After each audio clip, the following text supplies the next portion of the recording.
ने किया तो आपके लिए वो भी मैंने पेश कर दिया। सही सीरा नबविया पेज नंबर 74 पढ़ लो। बोलिए पॉइंट समझ में? सही सीरा नबविया पेज नंबर 74 पढ़ लो। अगर आप नहीं सहाबा साबित करो, इब्ने कसीर के प्रीफेस में अब्दुल्लाह बिन अमर बिन आस रज़ी अल्लाह ताला अन्हु बाकायदा पढ़ा करते थे। एक डायरेक्ट हदीस शरीफ भी लिख लीजिए आप, मुख्तसर हदीस शरीफ सही बुखारी वॉल्यूम नंबर 4 हदीस नंबर 667, वॉल्यूम नंबर 4 सही बुखारी हदीस नंबर 667। हदीसु अन बनी इसराइल वला हरज, तुम बनी इसराइल की बातें बयान करते हो, उसमें कोई भी बुरी बात नहीं है। नबी सल्लल्लाहु अलैहि वसल्लम खुद कह रहे हैं बनी इसराइल से तुम बातें बयान कर सकते हो, उसमें कोई बुरी बात नहीं। इस पर मेरी एक किताब है, असल में इस पर इसलिए कॉन्फिडेंस के साथ क्योंकि इस पर मुकम्मल पूरे बातों का खुलासा अगर आप ये दिमाग में बिठा लें तो इंशाअल्लाह ये टॉपिक मैं समझूंगा कि जितने हदीसें हम पढ़ते हैं बाज़ औक़ात, अरे ये हदीस में तो ऐसा है, उमर रज़ी अल्लाह ताला ने एक मर्तबा तौरात के कुछ नुस्खे लाके पढ़ रहे थे तो नबी सल्लल्लाहु अलैहि वसल्लम गुस्से में आ गए।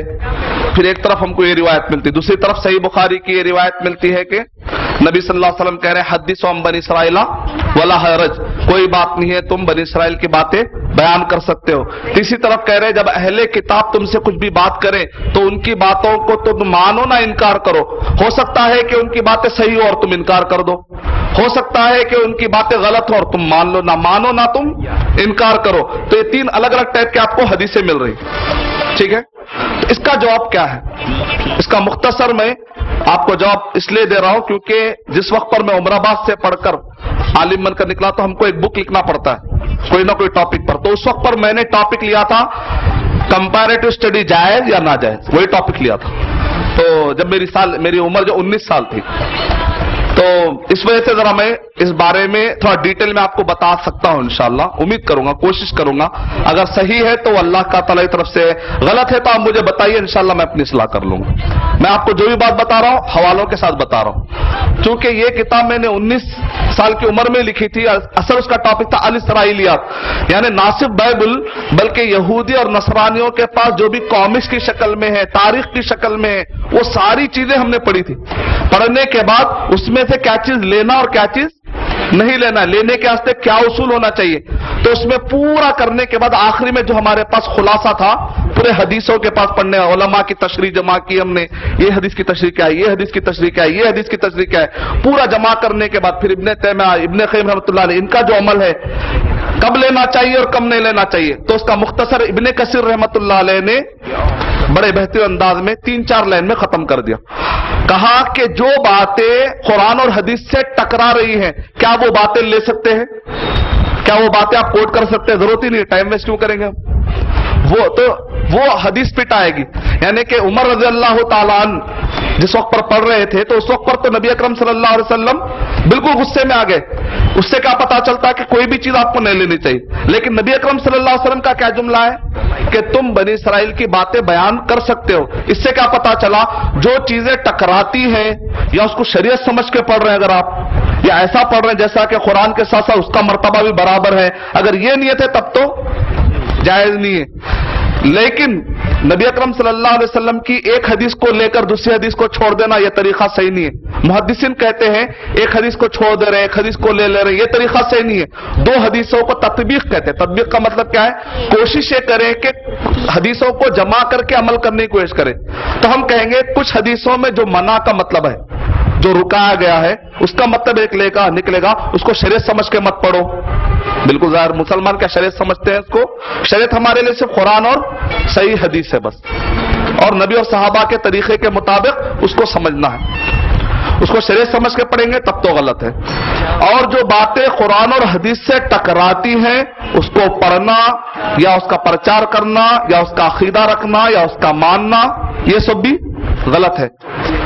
वो बातें जो कुरान और हदीस को तायद करती हैं, जैसा कि मोहम्मद सल्लल्लाहु अलैहि वसल्लम का हम अकीदा रखते हैं, उनकी किताबों के अंदर भी मोहम्मद सल्लल्लाहु अलैहि वसल्लम का जिक्र आ रहा है, हम कहेंगे चलो और हमको जरा समझाने में मदद मिल जाएगी। नियत इतनी है, अगर ये न रहता तो क्या हम अकीदा नहीं रखते थे? तब भी बात गलत है। कुरान और हदीस में आ गया, बात हमारे लिए नहीं भी रहा तो चलेगा, लेकिन अगर मिल भी रहा है तो बुरा क्या है इसमें? अगर दरख्त लगाते हैं हम फल के लिए, लेकिन साइड में अगर साया भी मिल जा रहा तो और अच्छी बात है, अल्हम्दुलिल्लाह। تو بالکل اسی طریقے سے ہماری مذہبی کتابوں قرآن اور حدیث میں تو آ رہا ہے، ساتھ میں اگر وہاں سے بھی آ رہا ہے تو الحمدللہ۔ دو پوائنٹ ہو گئے، ٹکرانے والی چیز نہیں لیں گے، جو چیزیں تائید کے طور پر آ رہی ہے آپ اس کو ذکر کر سکتے ہیں، حجت کے طور پر نہیں، دلیل کے طور پر نہیں، تائید کے طور پر۔ دیکھو بھئی یہ بھی ہے، دیکھو بھئی یہ بھی ہے، تمہارے پاس یہ ہے، یہ بھی ہے۔ وہ آدمی پلٹا کر کہے گا کہ بھئی جب یہ ہے تو دوسری باتیں بھی آپ لیجئے، تو آپ کہیں گے بھئی جو چیزیں قرآن سے تائید میں ہو رہی تھی میں آپ کو وہ چیزیں بتا رہا ہوں آپ کو سمجھنے کے لیے، آپ بتا سکتے ہیں۔ تیسرا پوائنٹ یہ ہے کہ نہ قرآن سے ٹکراتی ہیں اور نہ قرآن مجید کے فیور میں نہ ٹکراتی ہیں نہ موافق ہیں۔ کئی ایسے چیزیں ہیں جس کے ڈیٹیل ہے، اس کو بھی ہم کیا کریں گے، وہاں پر وہ حدیث ہے، نہ تم اس کو مانو نہ انکار کرو، خاموشی اختیار کرو۔ انکار اس لیے نہیں کرنا، ہو سکتا ہے کہ وہ اللہ کا کلام ہے، جیسا کہ ابن تیمیہ رحمۃ اللہ علیہ نے کے جملے کا ابن حجر رحمۃ اللہ علیہ نے کہا، ابن تیمیہ رحمۃ اللہ علیہ کا یہ کہنا ہے کہ بائبل میں ابھی بھی کچھ باتیں ہو سکتی ہیں جو اللہ سبحانہ و تعالیٰ کی طرف، لیکن ہم کو نہیں معلوم کہاں پر ہے وہ، اس وجہ سے ہم انکار کر دیں گے تو اوپر والے کلام کا انکار کر دیں گے۔ اس لیے اگر ہم مان لیے تو خامہ کے ایک ایسی چیز کا مان رہے جس کا آپ کو یقین نہیں۔ تین طرح کی ٹکرا رہی ہے چھوڑ دیجئے، تائید میں ہے تائید کے طور پر ہی اس کو پیش کیجئے، دلیل کے طور پر نہیں۔ تیسرا یہ کہ نہ ٹکراتی ہے اور نہ وہ موافق میں ہے نہ فیور میں، تو ایسے اوپر خاموشی اختیار کیجئے، وہ پوائنٹ پہ جانے کی آپ کو ضرورت ہی نہیں، وہ ٹاپک پہ جانے کی ضرورت ہی نہیں۔ مثال کے طور پہ وہ جو آسمان سے دسترخوان اترا تھا عیسیٰ علیہ الصلوۃ والسلام کے زمانے میں، اور جو ایک داؤد علیہ الصلوۃ والسلام کے زمانے میں جو تابوت اترا تھا اس کو ایک زبان تھی، آنکھ تھی، ایسے ڈیٹیل ہے بہت کامکس کے جیسے، یعنی بہت ساری چیزیں ڈیٹیل ہیں۔ تو ہم کہیں گے نہ ہم اس کا انکار کریں گے نہ اقرار کریں گے، وہ باتیں انہی کے حوالے، ہم کو اس کی ضرورت بھی نہیں ہے۔ تو یہ اننیسیسری ڈیٹیل جس کا قرآن و حدیث میں ذکر نہیں، اگر کوئی اہم چیز ہوتا تو قرآن مجید میں وہ ساری چیزیں اللہ تعالیٰ بتائے تھے۔ تو مختصر اگر ذہن میں اتنا بھی رہے کہ جو باتیں تائید والی ہیں اس حد تک آپ چیزیں لے لیجئے، باقی کی چیزیں چھوڑ دیجئے، اپنا ٹائم اس میں مت لگائیے، اور اس کو کمپیئر اسٹڈی کو جیسے کھانے میں نمک ہوتا ہے اس طریقے سے آپ ضرورت پڑنے پر استعمال کیجئے۔ زیادہ سے زیادہ شریعت کی باتیں، زیادہ سے زیادہ اسلام کی باتیں، قرآن اور حدیث کی باتوں کو آپ اپنائیے، اس کے اندر ڈیپتھ پیدا کیجئے۔ سائیڈ میں اگر یہ ساری چیزیں بھی اگر آپ رکھتے ہیں تو الحمدللہ دعوتی کام میں ایک بہت بڑا ایسٹ کے طور پہ استعمال ہوتا ہے، اور ہم کو برا نہیں سمجھنا چاہیے یہ کام کرتے ہوئے، کیونکہ یہ نبی صلی اللہ علیہ وسلم کی سنت ہے، صحابہ کرام کی سنت ہے، تابعین اور تبع تابعین کی سنت ہے، اور بڑے بڑے علماء کرام جن کے میں نے کتابیں آپ کو بتائی ہے، اس میں علامہ ثناء اللہ مصری رحمۃ اللہ، ابن تیمیہ رحمۃ اللہ علیہ، ابن قیم رحمۃ اللہ علیہ، ان سب کی یہ سنت ہے۔ تو میں سمجھتا ہوں کہ آپ کے سامنے اہم باتیں آ گئی ہیں، فیوچر میں آپ کے حد تک اطمینان کے لیے تو کافی ہے۔ اگر آپ کسی کو منا نہیں سک رہے ہیں تو پھر ضرورت نہیں ہے کہ ڈیبیٹ کریں یا منائیں، اگر کوئی مانتا ہے تو ٹھیک ہے، ہم خود بھی اگر کنفیوز نہ ہو اور مان لیں تو بھی بس ہے اس تقریر کے بہانے۔ میں اللہ تعالیٰ سے دعا کرتا ہوں کہ اللہ سبحانہ و تعالیٰ ہمیں اسلام پر قرآن اور حدیث کے مطابق قائم رہنے کی توفیق عطا فرمائے، نبی اور صحابہ کے طریقے کے مطابق چلنے کی توفیق عطا فرمائے، اور اسلام کی جو قرآن و حدیث کی باتیں اس کے اندر گہرائی عطا فرمائے۔ وآخر دعوانا الحمدللہ۔ جزاک اللہ خیر۔ اب تک آپ نے مولانا اشرف بشیر مدنی کا مدلل تقریر سماعت فرمائے، کمپیریٹو اسٹڈی جائز ہے یا ناجائز۔